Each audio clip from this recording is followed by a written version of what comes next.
ਇਹਨੇ 104 ਇਹ ਗਊਆਂ ਦੀ ਉਧਰ ਸਾਈਕਲ ਆਉਂਦੇ ਸੀ ਇਹ ਸਾਰਾ ਇਹ ਕਿੰਨੇ ਆ ਪਰ ਨਹੀਂ ਕਰਦੇ ਖੁਸ਼ਾਣਾ ਦੀ ਹੈ ਨਾ ਇਹ ਕਿਸੇ ਉਹਨਾਂ ਨੇ ਛੜਾ ਲਈ ਸੀ ਸਾਡੇ ਵਾਲਾ ਤੋਂ ਨਹੀਂ ਇਹ ਸੰਤਾਂ ਦੇ ਤਾਂ ਹੀ ਇਹਨਾਂ ਨੇ ਕੋਸੇ ਲੈ ਜਾ ਸੰਤ ਲੈ ਇਹ ਨਾਲ ਦੀ 20 ਕਿੱਲੇ ਕਿਵੇਂ 104 ਕਿੱਲੇ 104 ਇਹਨੇ ਜੋ 27 ਕਿੱਲੇ ਬਾਹਰ ਆਏ ਉਹ ਚਿੱਟਾ ਆ ਦੀਦਾ ਅੱਜ ਇਸ ਤੱਕ ਉਹ ਸੀਨ ਨਾਲ ਜਾਂਦੀ ਹੈ ਐਮਪੀ ਵਾਲੇ ਉੱਥੇ ਹੀ ਚੱਲਦੇ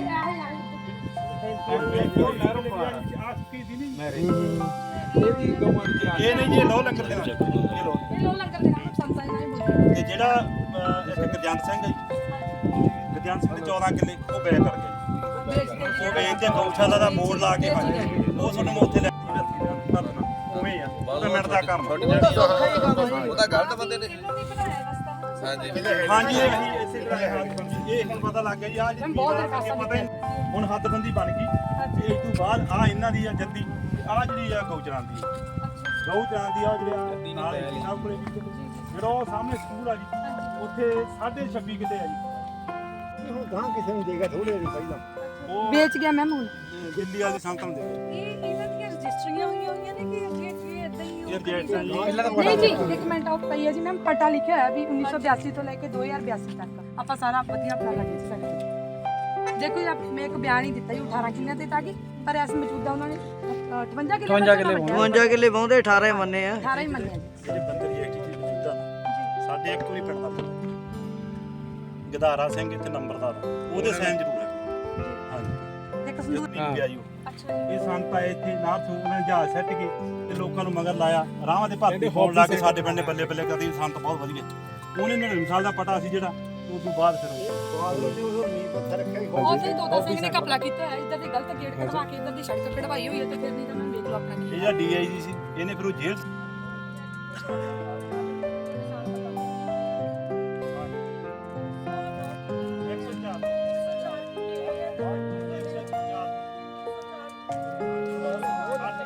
ਸਾਰੇ ਵਿੱਚ ਕੰਮ ਸਾਰੇ ਬਾਹਰ ਮਾਮਲੇ ਤੇ ਦੇਖੋ ਜੀ ਇਸ ਵਾਰੀ ਇੱਥੇ ਐਡਾ ਵੱਡਾ ਐਕਸੀਡੈਂਟ ਹੋਇਆ ਜਿਹੜਾ ਸੱਦੇ ਵਾਲੇ ਬੰਦੇ ਨੇ ਜ਼ਮੀਨ ਠੇਕੇ ਤੇ ਲਈ ਸੀ ਕੁੜੀ ਉਹਦੀ ਸਾਰੀ ਇੱਥੇ ਸੜ ਜਿਹੜੀ 5 ਟਰਾਲੀਆਂ ਘਰੇ ਸੀ ਕੁੜੀ ਉੱਥੇ ਸੜ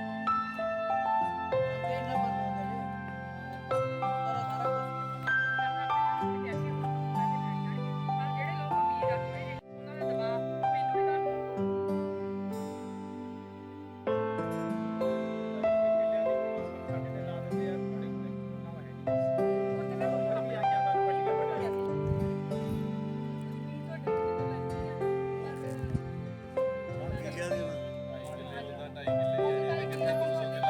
ਮੈਨੂੰ ਵੀ ਤੁਹਾਨੂੰ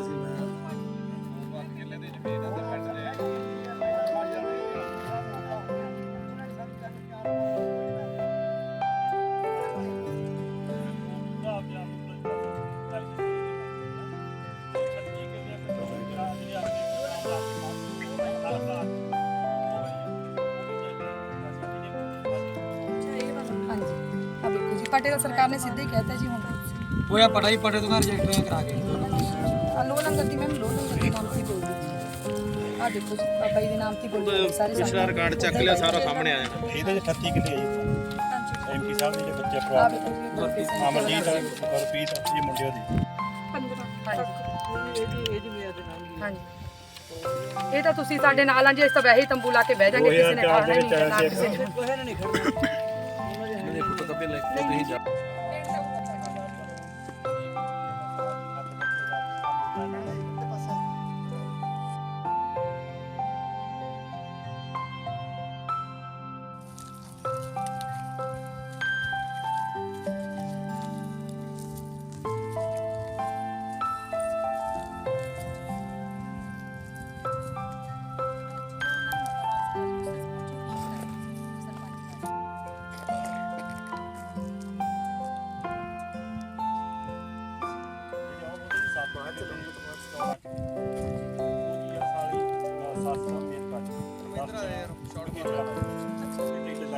ਆਪੇ ਹੋ ਗਿਆ ਨਾ ਕੰਮ ਜਿਹੜਾ ਉਹ ਸਾਹਮਣੇ ਉਹਨਾਂ ਨੇ ਮੱਥੇ ਨਹੀਂ ਲੱਗਣਾ ਸਕੂਲ ਵਾਲੇ ਉਹ ਬਹੁਤ ਹੁੰਦੇ ਤੇ ਪਿਆਰਾ सा ਹੁੰਦਾ ਸੀ ਉਹ ਬੰਦੇ ਨੂੰ ਮੰਨਣਾ ਨਹੀਂ ਸਮਝਦੇ, ਉਹ ਹੁਣ ਕੱਢਿਆ ਹੋਇਆ ਹੁਣ ਨਹੀਂ ਹੁੰਦਾ। ਇਸ ਤਰ੍ਹਾਂ ਕਰਕੇ ਵੀ ਸਾਡੇ ਪਿੰਡ 'ਚ ਆਹੀ ਕਾਬੂ ਆ, ਹੋਰ ਕੋਈ ਇੱਥੇ ਦਹਿਸ਼ਤ ਨਹੀਂ ਕਿਸੇ ਦੀ, ਤੂੰ ਕਰਨ ਵਾਲੇ ਨਹੀਂ ਮੂਹਰੇ ਕੋਈ ਲੜਾਈ ਫਸਾਦ ਨਹੀਂ ਕਰਨ ਵਾਲਾ। ਹਾਂ ਬਸ ਐ ਭਾਜੜਾ ਵੀ ਇੰਨਾ ਵੀ ਉਹ ਕਿਸੇ ਦੇ ਮੂਹਰੇ ਲੜਾਈ ਨਹੀਂ ਕਰਦੇ।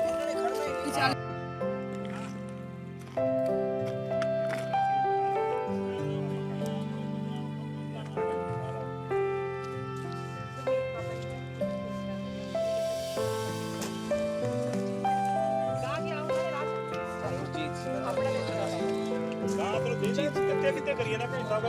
ਪਤਲੀ ਯਾਰ ਸਾਹਮਣੇ ਗੁਰਦਾਰਾ ਤੇ ਸੱਟ ਕਹਿ ਕਿੰਨੀ ਦੀ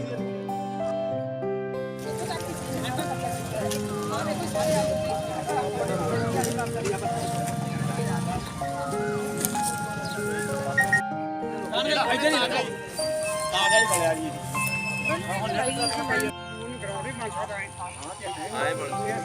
ਠਾਕਰ ਮੈਡਮ ਨਾਲ ਮਨਜ਼ੂਰ ਹੈ ਜੀ ਆਪਾਂ ਨਰੇਗਾ ਚ ਕਰਾਇਆ ਹੋਇਆ ਹੈ। ਇਹਨਾਂ ਨੇ ਇਸੇ ਕਰਕੇ ਆਪਾਂ ਜਿਹਨੂੰ 32 ਲੱਖ ਦਾ ਪ੍ਰੋਜੈਕਟ ਹੈ ਜਿਹੜਾ ਮੈਂ ਪਾਸ ਹੋਇਆ। ਹਾਂਜੀ ਉਹ ਘਰ ਗੈਰ ਬੈਠੀ ਸੀ, ਉਹ ਮੂਹਰੇ ਇਹਨਾਂ ਨੇ ਪਹਿਲਾਂ ਕੱਪ ਲਾਇਆ ਸੀ, ਫੋਨ ਨਾਲ ਪਾ ਕੇ ਨਾ ਮੂਹਰੇ ਪਾ ਆਹੀ ਉਹ ਬਣੀ ਹੁੰਦੀ ਮੂਹਰੇ। ਬਸ ਆਹੀ ਬੇਨਤੀ ਹੈ। ਜਿਹੜੇ ਆ ਗਰੀਬ ਆ ਵਿਚਾਰੇ, ਜੇ ਇਹਨਾਂ ਨੂੰ ਮੈਂ ਕਿਸੇ ਤੋਂ ਕੋਠਾ ਹੀ ਪਵਾ ਦਾਂ ਫਿਰ ਤੁਹਾਡੇ ਕੋਲ ਪਿੰਡ 'ਚ ਜਾ ਕੇ ਕਹਿੰਦੀ ਸਰਪੰਚ ਨਹੀਂ ਕਰਦਾ।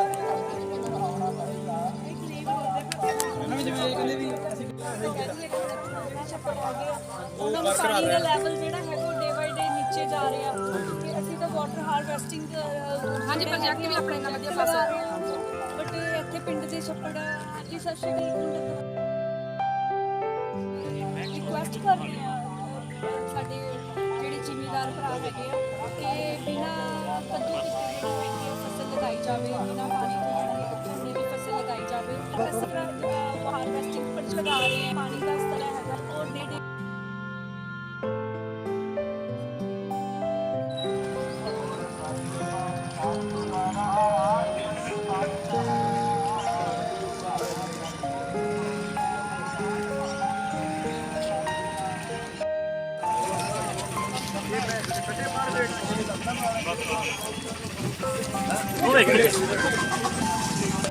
ਮੈਂ ਪਹਿਲਾਂ ਐਮਐਲਏ ਸਾਹਿਬ ਦਾ ਇੱਥੇ ਪਹੁੰਚਣ ਤੇ ਬਹੁਤ ਦਿਲੋਂ ਧੰਨਵਾਦ ਕਰਦੀ ਹਾਂ। ਸਾਡਾ ਨਮੂਹ ਨਗਰਵਾਸ ਵੀ ਮੈਡਮ ਦਾ ਧੰਨਵਾਦ ਕਰਦਾ ਕਿ ਉਹ ਸਾਡੇ ਮੁੱਦੇ ਵਾਸਤੇ ਸਾਡੇ ਪਿੰਡ ਵਿੱਚ ਪਹੁੰਚੇ। ਪਿੰਡ ਨੂੰ ਬਹੁਤ ਖੁਸ਼ੀ ਹੈ ਇਸ ਗੱਲ ਦੀ। ਪਿਛਲੇ ਦਿਨੀ ਅਸੀਂ ਜਿਹੜਾ ਆਮ ਇਜਲਾਸ ਕਰਵਾਇਆ ਸੀ ਉਸ ਵਿੱਚ ਅਸੀਂ ਕਬਜ਼ਾਧਾਰੀਆਂ ਦੇ ਨਾਮ ਬੋਲੇ ਸੀ, ਜਿਨ੍ਹਾਂ ਵਿੱਚੋਂ ਇੱਕ ਕੇਵਲ ਐਮਪੀ ਸਾਹਿਬ ਸੀਗੇ। ਉਹਨਾਂ ਦਾ ਬੇਟਾ ਉੱਥੇ ਕਹਿ ਰਿਹਾ ਸੀ ਅਸੀਂ 18 ਕਿੱਲਿਆਂ ਦੀ ਵਾਹੀ ਕਰ ਰਹੇ ਹਾਂ, ਜਿੱਥੇ ਅਸੀਂ ਹੁਣ ਮੌਜੂਦਾ ਖੜੇ ਉਹ 58 ਕਿੱਲਿਆਂ ਦੀ ਖੇਤੀਬਾੜੀ ਕਰ ਰਹੇ ਆ। ਸਾਡੇ ਕੋਲ ਬਕਾਇਦਾ ਜਮ੍ਹਾਂਬੰਦੀਆਂ ਸਾਰਾ ਕੁਝ ਹੈਗਾ ਤੇ ਉਹਨਾਂ ਨੂੰ ਚਾਹੀਦਾ ਵੀ ਜੇ ਅਸੀਂ 18 ਕਿੱਲੇ ਵਾਹ ਰਹੇ ਹਾਂ ਤੇ 40 ਕਿੱਲੇ ਵੀ ਮੌਕੇ ਤੇ ਆਪਣੇ ਆਪ ਉਹ ਛੱਡ ਦੇਣ। ਮੈਂ ਜਿਹੜਾ ਮਾਨ ਸਰਕਾਰ ਨੇ ਵੀ ਇੰਨਾ ਵਧੀਆ ਫੈਸਲਾ ਲਿਆ ਜ਼ਮੀਨਾਂ ਨੂੰ ਛਡਾਉਣ ਵਾਸਤੇ, ਮੈਂ ਇਹ ਫੈਸਲੇ ਤੇ ਬਹੁਤ ਖੁਸ਼ ਹਾਂ। ਪਹਿਲਾਂ ਅਸੀਂ ਜਿਹੜੀ ਕੈਪਟਨ ਸਰਕਾਰ ਸੀਗੀ ਉਹਨਾਂ ਨੂੰ ਵੀ ਮਤੇ ਪਾ ਕੇ ਦਿੱਤੇ, ਕੈਪਟਨ ਸਾਹਿਬ ਨੂੰ ਮਿਲੇ, ਪਰ ਸਾਡਾ ਕੋਈ ਵੀ ਹੱਲ ਨਹੀਂ ਹੋਇਆ। ਸਾਨੂੰ ਇੱਕ ਆਸ ਦੀ ਉਮੀਦ ਜਾਗੀ ਆ। ਸਾਡੇ ਵਿਧਾਇਕ ਸਾਹਿਬ ਅਮਨਦੀਪ ਮੈਡਮ ਜੀ ਸਾਡੇ ਨਾਲ ਨੇ, ਅਸੀਂ ਇਹਨਾਂ ਨਾਲ ਮੋਢਾ ਲਾ ਕੇ ਖੜੇ ਹਾਂ। ਜ਼ਮੀਨ ਦੇ ਮੁੱਦੇ ਜਿੱਥੇ ਸਾਨੂੰ ਬੁਲਾਉਣਗੇ ਅਸੀਂ ਇਹਨਾਂ ਦੇ ਨਾਲ ਜਾਵਾਂਗੇ ਤੇ ਜ਼ਮੀਨ ਛਡਵਾਉਣਾ ਚਾਹੁੰਦੇ। ਜ਼ਮੀਨ ਤੇ ਕੀ 18 ਕਿੱਲੇ ਦੀ ਗੱਲ ਕੀਤੀ ਹੈਗੀ, 18 ਕਿੱਲਿਆਂ ਦੀ ਮਲਕੀਤੀ ਕਹਿੰਦੀ ਔਰ 40 ਕਿੱਲਿਆਂ ਦੀ ਕਹਿੰਦੀ ਹੈ। 58 ਦੀ 58 ਕੇਵਲ ਐਮਪੀ, ਉਹਦੀ ਪਤਨੀ ਅਮਰਜੀਤ ਕੌਰ, ਉਹਦਾ ਬੇਟਾ ਕਰਪਾਲ ਸਿੰਘ, ਗੁਰਪ੍ਰੀਤ ਸਿੰਘ, ਚਾਰਾਂ ਦੇ ਨਾਮ ਤੇ ਆ, ਪਰ ਉਹ 18 ਕਿੱਲੇ ਖੁਦ ਮੰਨ ਰਹੇ ਆ, ਪਰ ਹੈ 58 ਕਿੱਲੇ। ਮੈਮ ਕੀ ਜਦੋਂ ਪੰਚਾਇਤੀ ਜ਼ਮੀਨ ਤੋਂ ਛੁੱਟ ਗਈ ਤੇ ਕੀ ਇੱਥੇ ਸਰਕਾਰ ਨੂੰ ਤੁਸੀਂ ਪੇਸ਼ ਕਰਦੇ ਹੋ ਕਿ ਕੀ ਹੈ? ਮੈਂ ਸਰਕਾਰ ਨੂੰ ਚਾਹੂੰਗੀ ਵੀ ਜਿੱਦਾਂ ਆਪਣੇ ਕੋਈ ਨੇੜੇ ਮੈਡੀਕਲ ਕਾਲਜ ਨਹੀਂ ਹੈਗਾ ਵੀ ਇੱਥੇ ਮੈਡੀਕਲ ਕਾਲਜ ਬਣੇ, ਜਾਂ ਕੋਈ ਪੁਲਿਸ ਲਾਈਨ ਦੀ ਵੀ ਆਪਣੇ ਹੈ ਨਹੀਂ ਗੀ ਕੋਈ ਵੀ ਇਦਾਂ ਦੀ ਕੋਈ ਚੀਜ਼ ਬਣੇ, ਜਾਂ ਕੋਈ ਹੋਰ ਸਰਕਾਰ ਨੂੰ ਵਧੀਆ ਕੋਈ ਚੀਜ਼ ਲੱਗਦੀ, ਕੋਈ ਇੰਡਸਟਰੀ ਵਗੈਰਾ ਲਾਉਣੀ। ਜਿਵੇਂ ਬੇਰੁਜ਼ਗਾਰ ਨੌਜਵਾਨ ਆਪਣੇ ਮੋਗੇ ਜ਼ਿਲ੍ਹੇ 'ਚ ਕਾਫੀ ਹੈਗੇ ਆ, ਇੱਥੇ ਮਿਲੇ ਲੋਕਾਂ ਨੂੰ ਰੁਜ਼ਗਾਰ। 208 208 ਸਰਕਾਰ ਨੂੰ ਸੰਪਰਕ ਕਰ ਰਹੇ ਹਾਂਜੀ। ਕੀ ਕਹਿੰਦੇ ਨੇ ਪੰਚਾਇਤ ਦੇ ਜਿਹੜੇ ਨੁਮਾਇੰਦੇ ਨੇ ਜਾਂ ਸਰਪੰਚ ਸਾਹਿਬ ਕੀ ਕਹਿੰਦੇ ਨੇ ਇੱਥੇ ਪਹੁੰਚੇ ਤੁਸੀਂ? ਸਭ ਤੋਂ ਪਹਿਲਾਂ ਤਾਂ ਜੀ ਸਤਿ ਸ਼੍ਰੀ ਅਕਾਲ, ਨਮਸਕਾਰ। ਅੱਜ ਅਸੀਂ ਪਿੰਡ ਸਲੀਨਾ ਵਿਜ਼ਿਟ ਕਰਨ ਆਏ ਹਾਂ ਕਿਉਂਕਿ ਸਾਡੇ ਮੁੱਖ ਮੰਤਰੀ ਮਾਨ ਸਾਹਿਬ ਵੱਲੋਂ ਵੀ ਤੇ ਸਾਡੇ ਪੰਚਾਇਤ ਮੰਤਰੀ ਸਰਦਾਰ ਕੁਲਦੀਪ ਸਿੰਘ ਧਾਲੀਵਾਲ ਜੀ ਵੱਲੋਂ ਵੀ ਬਾਰ-ਬਾਰ ਬੇਨਤੀਆਂ ਕੀਤੀਆਂ ਜਾ ਰਹੀਆਂ ਨੇ ਕਿ ਜਿਹੜੇ ਲੋਕਾਂ ਨੇ ਜਾਂ ਪੰਚਾਇਤਾਂ ਨੇ ਜਾਂ ਕਿਸੇ ਨੇ ਬਾਹਰੋਂ ਵੀ ਆ ਕੇ ਕਬਜ਼ੇ ਕੀਤੇ ਹੋਏ ਨੇ ਪੰਚਾਇਤੀ ਜ਼ਮੀਨਾਂ ਤੇ ਸਰਕਾਰੀ ਜ਼ਮੀਨਾਂ ਤੇ, ਉਹਨਾਂ ਨੂੰ ਖੁਦ ਛੱਡਣਗੇ ਤਾਂ ਅਸੀਂ ਉਸ ਪਿੰਡ ਨੂੰ, ਉਸ ਪਿੰਡ ਦੀ ਪੰਚਾਇਤ ਨੂੰ ਇੱਕ ਗਿਫਟ ਵੀ ਦੇਵਾਂਗੇ। ਤੇ ਜਿਹੜੇ ਲੋਕੀ ਨਹੀਂ ਖੁਦ ਛੱਡ ਰਹੇ ਤੇ ਫਿਰ ਛਡਵਾਣੇ ਤਾਂ ਅਸੀਂ ਹੈਗੇ ਹੀ ਆ, ਉਹਨਾਂ ਨੂੰ 31 ਤੱਕ ਦਾ ਜਿਹੜਾ ਹੈਗਾ ਉਹ ਟਾਈਮ ਦਿੱਤਾ ਗਿਆ। ਸੋ ਮੈਂ ਬਹੁਤ ਧੰਨਵਾਦੀ ਹਾਂ ਪਿੰਡ ਸਲੀਨੇ ਦੇ ਸਰਪੰਚ ਮੈਡਮ ਦਾ ਤੇ ਪਿੰਡ ਦੀ ਪੰਚਾਇਤ ਜਿਹੜੀ ਹੈਗੀ ਹੈ ਪੂਰੀ ਕੋਆਪਰੇਟ ਕਰ ਰਹੀ ਹੈ। ਮੈਡਮ ਥੋੜੇ ਦਿਨ ਪਹਿਲਾਂ ਮੰਤਰੀ ਸਾਹਿਬ ਨੂੰ ਮਿਲ ਕੇ ਵੀ ਆਏ ਹੈਗੇ ਆ। ਜਿਹੜੇ ਪਿੰਡ ਦੀ ਜ਼ਮੀਨ ਹੈ ਇਹ ਤਕਰੀਬਨ 208 ਏਕੜ ਜ਼ਮੀਨ ਹੈ ਜੀ, ਜਿਨ੍ਹਾਂ ਤੇ ਅਲੱਗ-ਅਲੱਗ ਲੋਕਾਂ ਨੇ ਕਬਜ਼ੇ ਕੀਤੇ ਹੋਏ ਆ। ਕਈਆਂ ਨੇ ਸਕੂਲ ਵੀ ਬਣਾਏ ਹੋਏ ਆ ਇੱਥੇ, ਕਈ ਇਹਨੂੰ ਜਿਹੜਾ ਹੈਗਾ ਇਹ ਜ਼ਮੀਨ ਨੂੰ ਖੁਦ ਤਾਂ ਉਹ ਬਾਹਰ ਚਲੇ ਗਏ ਆ, ਬਾਹਰਲੇ ਦੇਸ਼ਾਂ ਦੇ ਵਿੱਚ ਵੱਸਦੇ ਆ, ਪਰ ਉਹ ਇਹਨੂੰ ਨਜਾਇਜ਼ ਢੰਗ ਦੇ ਨਾਲ ਅੱਗੇ ਤੋਂ ਅੱਗੇ ਜਿਹੜੇ ਲੋਕਾਂ ਨੂੰ ਠੇਕੇ ਤੇ ਜ਼ਮੀਨਾਂ ਦੇ ਰਹੇ ਆ। ਇੱਥੇ ਰਸਤਾ ਵੀ ਹੈ ਨਹੀਂ ਸੀਗਾ, ਕੋਈ ਨਿਸ਼ਾਨਦੇਹੀ ਨਹੀਂ ਸੀ ਹੋਈ, ਬਟ ਪਿੰਡ ਦੀ ਪੰਚਾਇਤ ਦੇ ਨਾਲ ਸਰਪੰਚ ਸਾਹਿਬ ਨੇ ਇੱਥੇ ਜਿਹੜੀ ਨਿਸ਼ਾਨਦੇਹੀ ਕਰਕੇ ਰਸਤਾ ਕਢਵਾਇਆ ਹੁਣ। ਸੋ ਅਸੀਂ ਸਾਰੀ ਪਿੰਡ ਦੀ ਪੰਚਾਇਤ ਇੱਥੇ ਸਾਰੀ ਪ੍ਰੈਜ਼ੈਂਟ ਹੈ ਜੀ। ਸੋ ਸਾਰਿਆਂ ਦੇ ਵੱਲੋਂ ਜਿਹੜੇ ਹੈਗੇ ਖੁਦ ਚਾਹੁੰਦੇ ਨੇ ਕਿ ਜਿਹੜੇ ਨਜਾਇਜ਼ ਕਬਜ਼ੇ ਕੀਤੇ ਹੋਏ ਆ ਇਹਨਾਂ ਦੀ ਪਿੰਡ ਦੀ ਜ਼ਮੀਨ ਤੇ ਉਹ ਜਲਦ ਤੋਂ ਜਲਦ ਜਿਹੜੇ ਹੈਗੇ ਆ ਕਬਜ਼ੇ ਛੁਡਵਾਏ ਜਾਣ। ਸੋ ਮੈਂ ਇਹਨਾਂ ਸਾਰਿਆਂ ਨੂੰ ਜਿਨ੍ਹਾਂ ਨੇ ਕਬਜ਼ੇ ਕੀਤੇ ਹੋਏ ਆ ਗੈਰ ਕਾਨੂੰਨੀ ਢੰਗ ਦੇ ਨਾਲ ਉਹਨਾਂ ਨੂੰ ਬੇਨਤੀ ਕਰਦੇ ਆ ਕਿ ਪਲੀਜ਼ ਇਹ ਕਬਜ਼ੇ ਛੱਡ ਦਿਓ, ਅਦਰਵਾਈਜ਼ ਜਿਹੜੀਆਂ ਕਾਰਵਾਈਆਂ ਸਖਤ ਕਾਰਵਾਈ ਕੀਤੀ ਜਾਊਗੀ ਸਾਰਿਆਂ ਤੇ ਪਿੰਡ ਦੀ ਪੰਚਾਇਤ ਦਾ ਵੀ ਬਹੁਤ ਧੰਨਵਾਦ ਕਿ ਬਹੁਤ ਕੋਆਪਰੇਟ ਕਰ ਰਹੇ ਆ। ਸਾਬਕਾ ਜਿਹੜੇ ਐਮਪੀ ਆ ਕੇਵਲ ਸਿੰਘ, ਉਹਨਾਂ ਕੋਲ ਵੀ ਕਈ ਏਕੜ ਜ਼ਮੀਨ ਇੱਥੇ ਪੰਚਾਇਤ ਕਬਜ਼ਾ ਬਾਬਾ ਵੀ ਹੈ ਕੋਈ ਪਿੰਡ ਦਾ ਜੀ, ਕਾਫੀ ਹੈਗੇ ਆ ਲੋਕੀ, ਕਾਫੀ ਬਾਹਰ ਵੀ ਬਸੇ ਹੋਏ ਆ, ਬਾਹਰਲੇ ਦੇਸ਼ਾਂ 'ਚ ਬਸ ਰਹੇ ਆ, ਲੇਕਿਨ ਉਹ ਗੈਰ ਕਾਨੂੰਨੀ ਢੰਗ ਦੇ ਨਾਲ ਇਹ ਜ਼ਮੀਨਾਂ ਨੂੰ ਅੱਗੇ ਤੋਂ ਅੱਗੇ ਜਿਹੜੇ ਠੇਕੇ ਤੇ ਦੇ ਰਹੇ ਆ। ਸੋ ਜਿੰਨੇ ਵੀ ਸਾਡੇ ਕੋਲ ਨਾਮ ਆਏ ਆ ਸਾਰਿਆਂ ਦੇ ਉੱਤੇ ਸਖਤ ਕਾਰਵਾਈ ਕੀਤੀ ਜਾਏਗੀ। ਉਹਨਾਂ ਨੂੰ ਇਹੀ ਬੇਨਤੀ ਹੈ ਕਿ ਪਲੀਜ਼ ਖੁਦ ਹੀ ਤੁਸੀਂ ਇੱਜ਼ਤ ਦੇ ਨਾਲ ਜਿਹੜੀ ਹੈਗੀ ਹੈ ਸਰਕਾਰੀ ਜ਼ਮੀਨਾਂ, ਪੰਚਾਇਤੀ ਜ਼ਮੀਨਾਂ ਪੰਚਾਇਤ ਨੂੰ ਵਾਪਸ ਕਰ ਦਿਓ। ਉਹਨਾਂ ਬਾਰੇ ਪਤਾ ਲੱਗਿਆ ਕੇਵਲ ਸਿੰਘ ਬਾਰੇ? ਹਾਂਜੀ, ਉਹਨਾਂ ਦੇ ਕੋਲ ਕਾਫੀ ਏਕੜ ਜ਼ਮੀਨ ਹੈਗੀ ਹੈ ਜਿਹੜੀ ਉਹਨਾਂ ਦੇ ਕੋਲ ਉਹ ਬਾਹਰ ਹੈ। ਸੋ ਉਹਨਾਂ ਨੂੰ ਵੀ ਇਹੀ ਬੇਨਤੀ ਹੈ ਕਿ ਦੇਖੋ ਬਹੁਤ ਅੱਛੇ ਇਨਸਾਨ ਹੋ ਤੁਸੀਂ, ਇਹ ਜਿਹੜੀ ਸਰਕਾਰੀ ਪੰਚਾਇਤ ਦੀ ਜ਼ਮੀਨ ਹੈ ਉਹ ਜਿੰਨੇ ਤੁਸੀਂ ਯੂਜ਼ ਕਰ ਲਈ ਉਹਦੇ ਬਾਰੇ ਤਾਂ ਅਸੀਂ ਕੁਝ ਕਹਿ ਨਹੀਂ ਸਕਦੇ, ਬਟ ਹੁਣ ਅੱਗੇ ਤੋਂ ਜਿਹੜੀ ਇਹ ਪੰਚਾਇਤ ਨੂੰ, ਸਰਕਾਰ ਨੂੰ ਇਹਦਾ ਜਿਹੜਾ ਹੈਗਾ ਮਾਲਿਕਾਨਾ ਹੱਕ ਦਿੱਤਾ ਜਾਵੇ। ਮੈਂ ਪੁੱਛੇ ਪਤਾ ਲੱਗਾ ਕਿ ਇਹ ਜਿਹੜੀ ਪ੍ਰਾਪਰਟੀ ਦਾ ਹੈਗਾ ਕੁਝ ਡਿਸਪਿਊਟ ਹਾਈ ਕੋਰਟ 'ਚ ਵੀ ਚੱਲ ਰਿਹਾ ਹੈ ਜੀ। ਮੈਂ ਸਰਪੰਚ ਸਾਹਿਬ ਦੇ ਨਾਲ ਗੱਲ ਕੀਤੀ, ਉਹਨਾਂ ਨੇ ਮੈਨੂੰ ਦੱਸਿਆ ਕਿ ਇਹਨਾਂ ਨੇ ਪਹਿਲਾਂ ਵੀ ਇਹ ਮੁੱਦਾ ਉਠਾਇਆ ਸੀਗਾ, ਲੇਕਿਨ ਕੁਝ ਕਾਰਨਾਂ ਕਰਕੇ ਜਿਹੜੀ ਹੈਗੀ ਹੈ ਕਾਰਵਾਈਆਂ ਨਹੀਂ ਕੀਤੀਆਂ ਗਈਆਂ ਉਦੋਂ। ਸੋ ਹੁਣ ਸਾਡੇ ਆਮ ਆਦਮੀ ਪਾਰਟੀ ਦਾ ਬਹੁਤ ਹੀ ਸਾਫ਼ ਜਿਹੜਾ ਹੈਗਾ ਜੀ, ਅਸੀਂ ਇਹੀ ਸਭ ਨੂੰ ਅਪੀਲ ਕਰ ਰਹੇ ਹਾਂ ਕਿ ਕੋਈ ਵੀ ਜ਼ਮੀਨ ਚਾਹੇ ਉਹ ਕਿਤੇ ਵੀ ਹੈਗੀ ਆ, ਸਰਕਾਰੀ ਜ਼ਮੀਨਾਂ ਦਾ ਜਿਹੜਾ ਹੈਗਾ ਉਹ ਵਾਪਸ ਲਿੱਤੀਆਂ ਜਾਣਗੀਆਂ। ਉਹਨਾਂ ਨੂੰ ਗੈਰ ਕਾਨੂੰਨੀ ਢੰਗਾਂ ਦੇ ਨਾਲ ਜਿਨ੍ਹਾਂ ਨੇ ਵੀ ਉਹਨਾਂ ਤੇ ਕਬਜ਼ੇ ਕੀਤੇ ਹੋਏ ਆ, ਕਬਜ਼ੇ ਜਲਦ ਤੋਂ ਜਲਦ, ਚਾਹੇ ਉਹ ਕੋਈ ਵੀ ਇਨਸਾਨ ਹੋਵੇ, ਚਾਹੇ ਉਹ ਕੋਈ ਪੁਰਾਣਾ ਰਿਹਾ ਹੋਇਆ ਕੈਬਨਿਟ ਮੰਤਰੀ ਹੋਵੇ, ਚਾਹੇ ਐਮਐਲਏ ਹੋਵੇ, ਚਾਹੇ ਕੋਈ ਬਹੁਤ ਵੱਡਾ ਇਨਸਾਨ ਹੋਵੇ, ਸਭ ਨੂੰ ਜਿਹੜੀਆਂ ਸਰਕਾਰੀ ਜ਼ਮੀਨਾਂ ਉਹ ਛੱਡਣੀਆਂ ਪੈਣਗੀਆਂ। ਕਿਹੜਾ ਸਰਕਾਰ ਦੀ ਪਾਲਿਸੀ ਕੀ 31 ਤਰੀਕ ਤੱਕ ਕੀ ਜਿਹੜੀ ਹੈ 208 ਕਿੱਲੇ ਜ਼ਮੀਨ ਹੈ 31 ਤਰੀਕ ਤੱਕ ਹਾਂਜੀ, ਅਸੀਂ ਜਿਨ੍ਹਾਂ ਨੇ ਵੀ ਗੈਰ ਕਾਨੂੰਨੀ ਢੰਗ ਦੇ ਨਾਲ ਸਰਕਾਰੀ ਜ਼ਮੀਨਾਂ ਤੇ ਪਿੰਡ ਦੀਆਂ ਪੰਚਾਇਤੀ ਜ਼ਮੀਨਾਂ ਤੇ ਕਬਜ਼ੇ ਕੀਤੇ ਹੋਏ ਆ, ਸਾਰਿਆਂ ਨੂੰ ਸਾਡੀ ਸਰਕਾਰ ਦੇ ਵੱਲੋਂ ਪਹਿਲਾਂ ਤਾਂ ਅਪੀਲ ਕੀਤੀ ਗਈ ਹੈ ਕਿ ਅਗਰ ਤੁਸੀਂ ਖੁਦ ਜ਼ਮੀਨ ਛੱਡ ਦੋਗੇ ਤਾਂ ਅਸੀਂ ਪਿੰਡ ਦੀ ਪੰਚਾਇਤ ਨੂੰ ਜਾਂ ਜਿਹੜੇ ਲੋਕੀ ਉੱਥੋਂ ਜ਼ਮੀਨਾਂ ਛੱਡਣਗੇ ਉਹਨਾਂ ਨੂੰ ਇੱਕ ਗਿਫਟ ਦਿੱਤਾ ਜਾਏਗਾ, ਉਸ ਜ਼ਿਲ੍ਹੇ ਨੂੰ, ਉਸ ਹਲਕੇ ਨੂੰ, ਚਾਹੇ ਉਹ ਸਕੂਲ ਬਣਾ ਲੈਣ, ਚਾਹੇ ਉਹ ਸਰਕਾਰੀ ਡਿਸਪੈਂਸਰੀ ਬਣਾ ਲੈਣ ਜਾਂ ਕਾਲਜ ਬਣਾ ਲੈਣ। ਬਟ ਇੱਥੇ ਸਲੀਨੇ ਪਿੰਡ ਅਸੀਂ ਅੱਜ ਵਿਜ਼ਿਟ ਕਰਨ ਆਏ ਹਾਂ। ਇੱਥੇ ਸਲੀਨੇ ਪਿੰਡ ਦੇ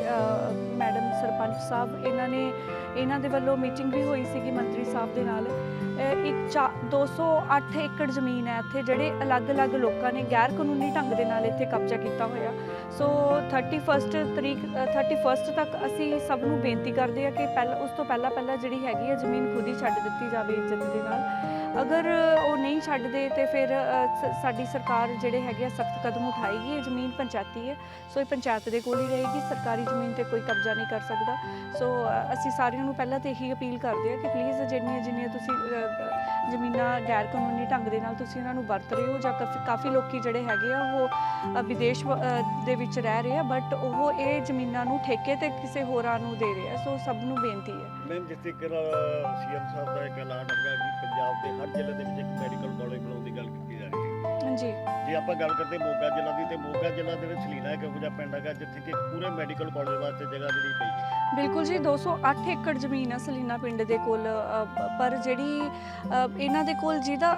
ਜੋ ਇਹ ਮਾਲਿਕਾਨਾ ਹੱਕ ਹੈ ਸਿਰਫ 2.5 ਕਿੱਲੇ ਜਿਹੜੇ ਪੰਚਾਇਤ ਦੇ ਕੋਲ ਹੈ। ਦੇਖੋ 208 ਏਕੜ ਹੋਣ ਦੇ ਬਾਵਜੂਦ ਸਿਰਫ 2.5 ਕਿੱਲਿਆਂ ਤੋਂ ਜਿਹੜੀ ਇਹ ਪਿੰਡ ਦੀ ਪੰਚਾਇਤ ਹੈ ਜਿਹੜੀ ਕਮਾਈ ਕਰ ਰਹੀ ਹੈ। ਇਹ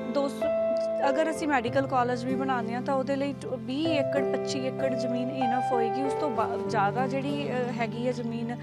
ਜਿੰਨਾ ਅਗਰ ਜ਼ਮੀਨ ਨੂੰ ਅਸੀਂ ਇੱਥੇ ਹੋਰ ਕੋਈ ਮੈਡੀਕਲ ਕਾਲਜ ਬਣਾਉਂਦੇ ਹਾਂ ਜਾਂ ਇੱਥੇ ਕਾਲਜ ਬਣਾਉਂਦੇ ਹਾਂ, ਜਿਸ ਤਰ੍ਹਾਂ ਪਿੰਡ ਵਾਲਿਆਂ ਦੀ ਮੰਗ ਹੈ ਕਿ ਇੱਥੇ ਗਊਸ਼ਾਲਾ ਬਣਾਈ ਜਾਵੇ, ਉਹ ਸਾਰੀਆਂ ਚੀਜ਼ਾਂ ਬਣਾ ਕੇ ਵੀ ਬਹੁਤ ਜ਼ਮੀਨ ਬਚਦੀ ਹੈ ਪਿੰਡ ਦੇ ਕੋਲ। ਸੋ ਉਹਦੇ ਨਾਲ, ਉਹਦੀ ਇਨਕਮ ਦੇ ਨਾਲ ਪਿੰਡ ਦੇ, ਮੈਂ ਤਾਂ ਕਹਿੰਦੀ ਹਾਂ ਕਿ ਇੰਨੀ ਇਨਕਮ ਪਿੰਡ ਵਾਲਿਆਂ ਨੂੰ ਹੋ ਜਾਏਗੀ ਕਿ ਉਹ ਜਿਸ ਤਰ੍ਹਾਂ ਦੱਸ ਰਹੇ ਨੇ ਕਿ ਪਹਿਲਾਂ ਸ਼ਹਿਰ ਹੁੰਦਾ ਸੀ ਸਲੀਨਾ ਪਿੰਡ, ਸੋ ਮੁੜ ਕੇ ਪਿੰਡ ਨੂੰ ਸ਼ਹਿਰ ਬਣਾਇਆ ਜਾ ਸਕਦਾ, ਸੀਵਰੇਜ ਪਾਈ ਜਾ ਸਕਦੀ ਹੈ ਇੱਥੇ ਬਹੁਤ ਅੱਛੇ ਸ਼ਾਪਿੰਗ ਕੰਪਲੈਕਸ ਬਣ ਸਕਦੇ ਆ। ਸੋ ਪਿੰਡ ਦਾ ਵਿਕਾਸ